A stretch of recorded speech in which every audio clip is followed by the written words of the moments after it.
Hello, people. I'm Lee Cole 3, and I'm here with my partner, James Proctor. PMP, I think that stands for James Proctor the Pimp. Project management professional. Yeah. Oh, okay. You got to put the I in there. Right now, Yeah. you hear the little beeping in the background. But listen, so we were doing some research, and we want to talk about two deals that the feds did with two of possibly the most evil men on the face of the earth. And that says a lot because you've had some evil men on the face of the earth. You definitely have. and we're going to get into Joe Massino, which is even more because all these men that were let free basically were let free, and one man went down. Mm-hmm. It makes no sense when you think about it. No. And we're going to talk about how the feds make these deals that make no sense, and they let these horrible murdering people go. Uh, Yeah. so, so what do you have to say about that, James? Yeah. I mean that's something that it started. When Joe Massino died, I started looking at back at his past and everything, and I knew that he had committed murders, was involved in quite a bit. But when you look at what he did versus what he didn't give the government much. That's what's very strange. And actually, Vinny Basiano, the one person that he did testify against that got convicted. You compare the two of them. There's no comparison. I mean, Messino did, was totally, 10 times the amount of crimes that Bassiano was convicted of. and his and that whole organization around him came crumbling down, and Yeah. they all went running. Uh, let's get into it. So let's talk about Sammy first. Okay, Yep. so I'm going to put up an article that was written by the New York Times. It's a very short article, but it was written in 1994, and it predicted a lot of things to come, and it kind of gave their opinion on Sammy Gravano becoming an informant and being released. Hmm. Okay, it says time served for Sammy the Bull. Because he was given to organized crime, so much to organized crime, Sammy Gravano had much to give the government. The former right hand to John Gotti delivered key testimony that sent the boss of the Gambino family to prison for life for murder. Involved in 19 underworld rubouts, the enforcer of brutal extortion schemes and jury tampering, Sammy the Bull Gravano turned and helped imprison 3 dozen of his colleagues in those enterprises. People, listen to that. 3 dozen people he put away just in this before he did more after 2004. Up Yeah. to this point, he already put 3 dozen away. Yeah. This was 94, 3 years after Yeah. he turned. Yep. A grateful Justice Department plea bargained on Monday, and a federal judge in Brooklyn delivered in kind. Instead of serving a life term of his own crimes, Mr. Gravano will serve out most of his 5-year sentence, and he will be released by spring. Basically, a sentence that uh, is basically sentence of time served because up to that point, his 5 years was just about up. Hmm. The bravest thing I could ever. This is what really makes me sick. The bravest thing I ever seen. Judge Leo Glasser said of Sammy the Bull's cooperation. How should law-abiding citizens feel? On balance, satisfied for several reasons. Penetrating criminal conspiracy requires undercover work, eavesdropping, and informants because the Constitution rightly prevents the government from forcing suspects to incriminate themselves. To put away a chieftain like John Gotti may require the word of an underboss like Mr. Gravano, who must necessarily have committed violent crimes to get near the top of the underworld. Right there in that article, they're trying to make him seem like he was undercover. Hmm.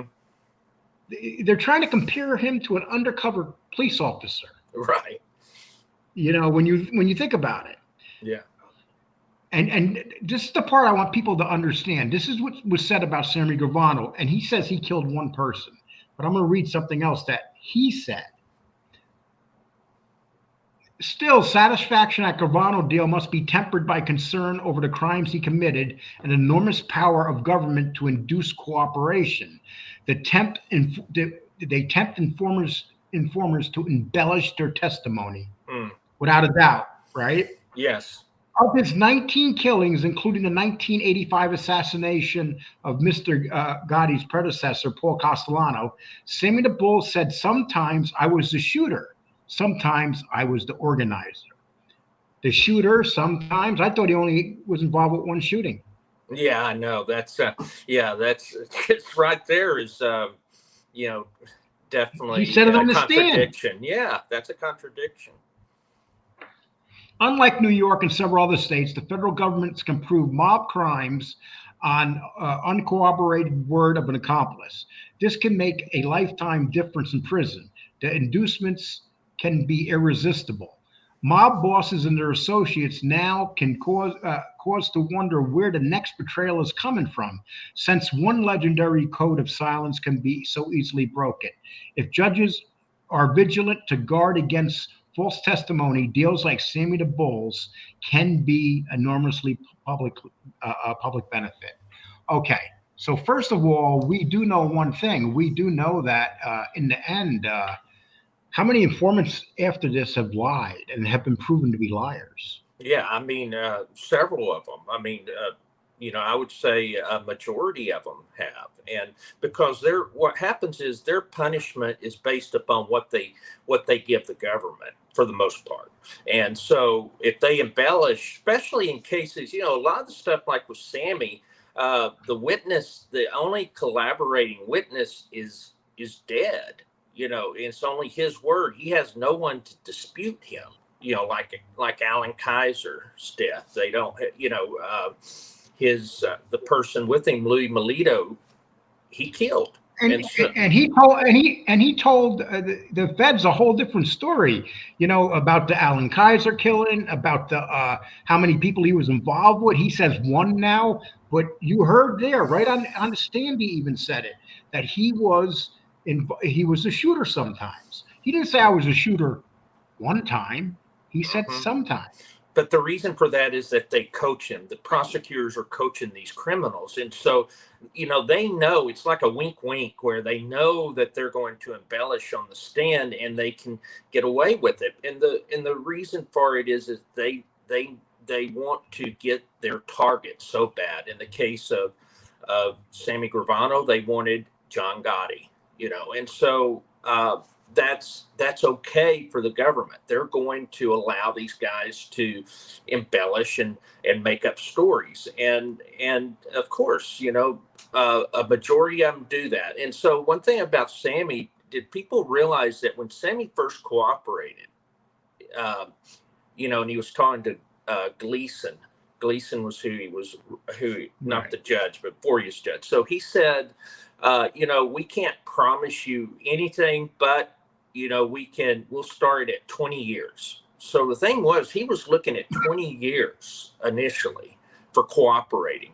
And then he gets out in less than 5 years. And for the most part, he was there in MDC, in protective custody, and he didn't have it that difficult. And so to me, that's they're giving them very lenient sentences. And then you see what happened in Arizona later and how he was even having these guys that were following him when he was a criminal or as a mobster. He was inviting them over to come out to Arizona. He became friends with these guys. It was a way to be able to get his Gravano crime family off the ground under the nose of the federal government. And then he goes down. He starts a drug empire. He's threatening to kill people, threatening to put contracts on people. Same with Sammy Gravano.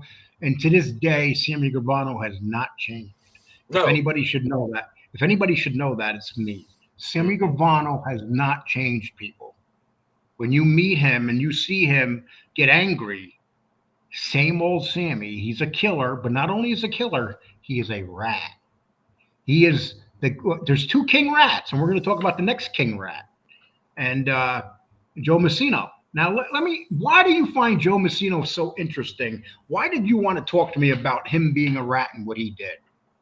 Well, mainly because when I didn't realize, when you think of it, one, he was the first boss to actually cooperate. And two, he had already been convicted. He was facing the death penalty. The reality was they were going to give him life without parole. He wasn't going to get the death penalty. But the thing No is, mobster got the death penalty, and it's just another BS excuse. Is a It was BS more about excuse. money. Yes, he wanted exactly. to do. Yeah, him and his wife, they ripped off a lot of money, and this woman is just like Sammy Gravano's wife. Yeah, They bro. were complicit with the husbands in their crimes. Yeah. And they both should have went and did time in prison for what they did. And because they covered up for their husbands, and they knew what their husbands were doing. So we can't be giving this break to the women too. I mean, they knew everything that was going on. This woman had gold bars. She bought $7 million to the government and handed it to them. And the government said, "Wait a minute, you can keep a couple million." So when Joe gets out, he's going to have a couple million. Right. Plus, they got to keep their properties. Yeah, it is. They got to keep their properties as well. He got Social Security. So the thing is that, he didn't have a difficult life. He, in that program. And then, when he was in prison, he was at MDC, and then after that, he was in medical facilities like Butner because of all of his so-called health issues. He did have diabetes. He did have obesity. That's true. But the thing was, you have other guys. He still lived to be 80. Yeah, exactly. You had other people that had also been in bad health that took their time, and he did not want to take his time. In MDC, he was complaining all the time about the food, the conditions, and all that. Every time he'd meet his lawyers were being sandwiches. When he was on trial, the food was catered in. Everything around him was his comfort and food. And his wife was totally complicit in this. And so the other thing that's interesting is, so they give him all of, basically within 10 years, where it was easy time, he gets out. He was facing life without parole. He gets out, and the judge says that he has, Garofalo said that he had provided so much information. It was so brave. It was just They called him brave. They said, they called him brave. They said that he was, they talked how great he was. They literally made him into a hero. I mean, he did 10 years, and that was in Witsack too. It wasn't like he was in regular hardcore prison. Exactly. Okay. And just so we know about Joe Massino, he took over for Rusty Rustelli, right? Yes. Okay. And let's pick it up from there. We're 92, 93, 94. We know he does a sentence. He gets out. He takes over the family. Mm-hmm. And he takes over the family because I believe it was, what's his name? Sparrow that recommended that he be the head of the family. Right. Is that right? Yeah, that's true. He was, Sparrow was very highly respected, is what it is. And also he was there in Brooklyn, and Massino was a Queens guy, so it was a way to to get someone that could take over. Also, Massino had been building the groundwork anyway for years. He was back in the 70s, that he was part of had Galante killed. When Galante had kind of taken over from Rustelli, when Rustelli was in prison most of his life. We're going to show a list of his victims. Okay. But he was in the beginning, not toward the end, but in the beginning, he was very close to John Gotti. He was. And John Gotti and him, they lived on the same street. Mm-hmm. The families lived close to one another. They knew each other, and they were very friendly. And John Gotti was a big supporter of his. Yes. Okay. But then, when this whole thing started crumbling down, it really started, and you can explain Donnie Brasco. Mm-hmm. Donnie Brasco, yeah. I mean, that was really the start of it. And so you get a government, you get someone from the government's able to infiltrate the family, and was so close. He was close to Lefty, and then was able to get. He was actually closer to Sonny Black. Yeah, he was. Sonny Black. That's true. True. Lefty, and that's like a myth. And in reality, Lefty was just a soldier on the street. Yeah. Sonny Black was more in touch with him. Right. Exactly. Exactly. And so and then as part of that, you had you had a lot of blowback on it, and it ended up, I mean, obviously. And let me, just before you go on, let me just, okay. So just so people know, Sal Vitale, who was as evil as Joe Massino, probably, it's hard to say. Here's another guy that got a deal. This was an evil, evil man. And he basically did the bidding when he was asked to do so. Is that correct, Massino? When he said to Vitale? Yeah, Vitale would do it. I mean, Vitale shouldn't have even been in that life, and Massino knows that, because Vitale actually spent a year as a correctional officer in his early 20s, and Massino knew that, because Massino's married to his sister, to the wife. Yeah, and when Vitale decided to flip, one of his agreements were, I'm going to flip, but you cannot prosecute. I'm going to tell you everything. But he knew his sister was so guilty that he had to make a deal with the prosecutors that they would not go after his sister. Yeah, exactly. And he had 11 murders that he admitted to. Yes. And he was around Massino his whole time. So that means Massino killed the captains. Not only did he kill the 3 capos, he ordered it. He was there. Oh, he was there in the warehouse. He was there when it happened. Yeah. And let's go through some of his victims. Okay. And also we had Frank Lino, another guy who flipped when the time came. Frank Lino was part of that crew. He was very close to Massino and Vitale. So yeah, he got away. He was the one that got away, and that was in the room or in the warehouse. Yeah. Now, Cesar Bonaventure, he was one of the hitmen that killed Gallo on the rooftop there. Not Gallo, Galante. Yeah. And he was rising in power, and they didn't like that. They wanted to get him out of the way, so Massino ordered the murder of him, and he was shot in the head. He was hard to kill, they said, but Vitale was driving, and that was ordered by Massino. And then and listen, I'm not saying any of these guys didn't deserve to die. Most of them were all evil. Yeah. But I want to give you an idea. Massino's not like this character that was a good guy. He's as evil as Sammy Gravano. Right. They killed Louis Cuzio, another guy that he killed. And then this is the one that he got, they threatened to give him the death penalty on, Geraldo Sasha, right? And he was he was a Canadian gangster, but they killed him. And then Sonny Black, I can understand them. Sonny Black had to pay for that mistake, right? Yeah. Yeah, and that was probably one of the most, I mean, the thing is, if you want to talk about a hit where a guy died as a man, that guy died as a man. You remember he was pushed down the stairs and they shot him, and you remember what Sonny Black said to the guy, basically to make sure to make it count, Yes, and Sammy will tell us 1,000 times about that guy in the van, but Sonny Black was right there. I think that who the hell knows where that story in the van even took, but Johnny Key's murder, yeah. Okay, so we're here right now, and this all started. Okay, so you had Joe Pistone. He goes undercover, so they kill Sonny Black because they're furious, and then a lot of things started to happen that were kind of crazy. Because people started getting arrested for other things. But then you had this guy, Frank Capo. He gets arrested. He gets 5 years. 5 years. And he decides to flip on everybody. This is the guy that started it all for the banana. So he flips on everybody because he wants his 5-year sentence reduced. Think about that. Yeah. His 5-year sentence, he probably would have done medium security. Yeah, exactly. This guy was one of the ones that you would, when you see all those like surveillance photos with Massino, you'll see this guy in there. He was a big guy, but he was close to Massino, and I mean, that's just unbelievable. Couldn't even take 3 years? It'd probably been 3 years, maybe. And it would have been a medium security. He wasn't looking at murders or anything like that.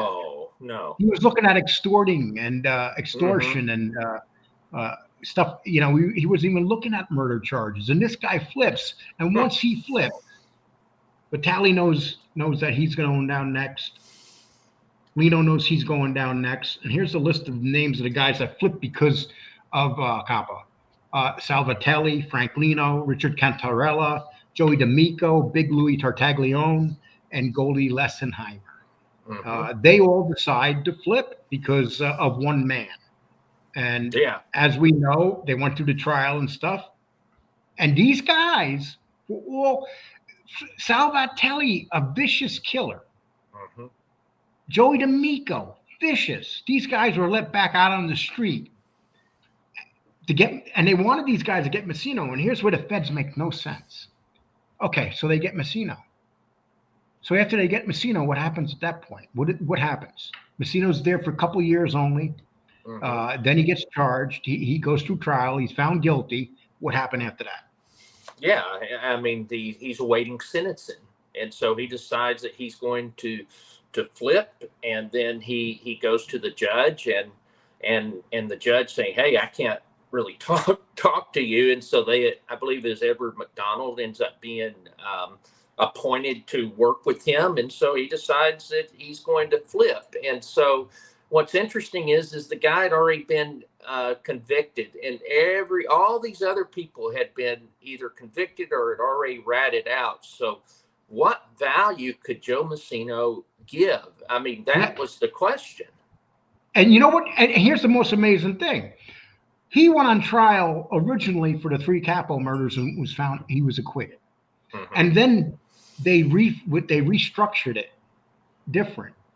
And they charged him with murder of the 3 capos again. And the second time he was found guilty. All right. Just because of the way they restructured the charge. They couldn't get double jeopardy. They wanted to make sure there was no double jeopardy on it. I think that might have been because they got racketeering. They were able to use racketeering on the second one or something, I believe. And so they reworded that whole thing, and they had him on this list of charges. And so he figures, I'm going to use the government now, even though I'm bigger than anybody that ever ratted. You got the biggest guy ever. And I'm going to rat, and I'm going to give you all the information you already have. But I got someone new that I'm going to throw in there. Who was the new person that they said, okay, we're going to let everybody in the Bananos that flipped, we're going to let them out of prison, and we're going to make one man pay for it. Who was that? Yeah. So you have a Bronx capo that ends up being the acting boss, and his name's Vinny Basicanio, Vinny Gorgeous. So he says, I can give you information. And what he did was he lied from the start. He was saying, Vinny is going to kill Greg Andres. Greg Andres is the prosecutor. I will get this on tape for you. So he gets wired up and he goes to the rec yard. He talks to Vinny all the time. He actually asked him 5 different occasions, are you going to take out Andres? He's trying to get him to admit it. And 5 times, Vinny Basicanio says, forget about it. And then finally, he starts talking about, some of the murders, like Pizzolo and so anyway, he gets into stuff that was done in the Bronx. Basically, stuff that was done in the Bronx, stuff that Dominic Ciccali was in part of. He talks about it on his show, and he was kind of involved himself. Yeah, and Santoro, the other one, the guy that I think threatened to kidnap a family member of Basicanio that they had killed. And so anyway, they get a little bit of that on tape. But the thing is that, we can argue, and it's being argued, it's entrapment. But the thing was, so that was the one thing. Hey, I can get you Vinny Basicanio. Well, they don't even have him for the first trial or the second trial. They finally get him in 2011 for the third trial to testify. And the reason they didn't have him testify before that is the guy lied and was caught lying and could not pass a lie detector test. He was not a credible witness. And so they make this deal with the devil, basically. And now and this is the deal right here, right? So so July 7th, 2005 is the original judgment. And here we are, we go up to 2013. So basically he's done 8 years, and they say, okay, what did the judge say about why he should get out? Yeah, I mean, saying that that he had bad health for one. Okay, 70 years old at the time. So yeah, he's got bad health, but there's a lot of prisoners with bad health. Also, and that's his charges. Look at all those charges. And so you have the bad health. Then you also have he gave so much value to the government. But then when you look at what value did he give? Basiano, the trial in 2011. Oh, he also said, I know where John Favara is located. You know, that's and explain who John Favara is, please. Yeah, so that's the guy that ran over and killed Frankie Gotti, the kid, John Gotti's son, and the guy disappeared a few months later when the Gottis were in Florida. And so the thing is that Massino said, "Oh, this guy's buried there in the concrete parking lot where the three capos were buried." Well, they dig it up. They don't find Favara there. He wasn't there. And so that was another lie, because the thing was the government was counting on two things. One, we've got to protect our own. So we got to protect the prosecutors. So we're going to go in hard on Vinny Basicanio. Well, they never could get that proven. And then second is, you have a civilian that was killed, which is Favara, and a cold case, a missing person. And they said he's buried there. No, that's not true. So the two big items of value never happened. So he does have the one trial in 2011, which Basiano's found guilty, which, we know that there may be a retrial on that. And then second, there was a Genovese captain that he was brought in as because the original witness was not brought in. So he was only going to be there as a expert witness on the mob. And so that was 2012. That was the extent of his cooperation with the government. It was just full of lies, not much value. And then he gets out because supposedly he has bad health, and he was so brave and he gave so much information. Doesn't sound like he gave much. But he was brave despite the fact that they personally put Joe Massino at 6 murders, where Massino was actually there at the murders. Exactly. And he admitted to 8 murders and was convicted of 7 murders. So you had Salvatelli get out, you had him get out, 2 of the most evil men in the mafia. Yep. I mean, hands down. And he goes to Ohio. He gets to have money. He's able to live very comfortably in Ohio, and he didn't. They're still living off, and that family's still living off that blood money. Oh yeah, they're still living off that blood money. And then because he's a federal witness under the Witness Protection Program, the thing was there was a good chance he was going to have to testify in a retrial, and the feds probably wanted to talk to him about the Vinny Basicanio case. Well, he starts getting sick, and the federal marshals actually make sure that they have him. They make sure that he's able to make it to New York so that he could go to an end of life facility. So that's what happened. He had the federal marshals made sure that they transported him to New York in early September, and he ends up dying September 14th. And to make matters worse, he is actually given when he dies, the Catholic Church gives him a funeral mass. A murderer is given a funeral mass, and he's buried at St. John Cemetery, along with people like Carlo Gambino, Lucky Luciano, and John Gotti. At that same cemetery. Okay. Yes. So he's buried at the same cemetery with 3 upstanding guys like that. Mm-hmm. Imagine that, and yeah. And so the church would not give them any, in the funeral mass. The church normally doesn't give murderers or that type of stuff, the funeral mass. I guess maybe he just used his, whatever name the Witness Protection Program gave him, WITSEC gave him. I don't know how he got that, but there was there wasn't a wake, but there was a mass, and it was attended by a few family members. It wasn't a big At least affair. the Basianos know where they got to go if they want to piss on his grave now. Yeah, exactly. That's what, it's when I first got into this mob genre thing, I'm going to be totally honest with you. Every time I heard the name, people were saying he was a real gangster. And once you read about the guy, he was an awful human being, an awful man. Yeah. He's same level as Sammy Gravano, maybe even worse. And that's hard to say because Sammy Gravano is still evil to this day. Right. So you got this man and these two evil entities. That's what they are. They're evil entities. Yeah. That the government, I'm going to ask you an honest question, James. Do you believe as a human being, Sammy Gravano was a worse person than John Gotti? Oh, yeah, definitely a worse person than John Gotti. And John Gotti was the head of a family. He had to make some decisions sometimes. He was not a saint, far from it. And even his family would say the same thing. They knew what John Gotti was. But do you think John Gotti would take his family into drug dealing? Do you think that he would not get his family involved in any of that criminal? Could you picture him having his wife funnel money like Sammy Gravano does with his wife?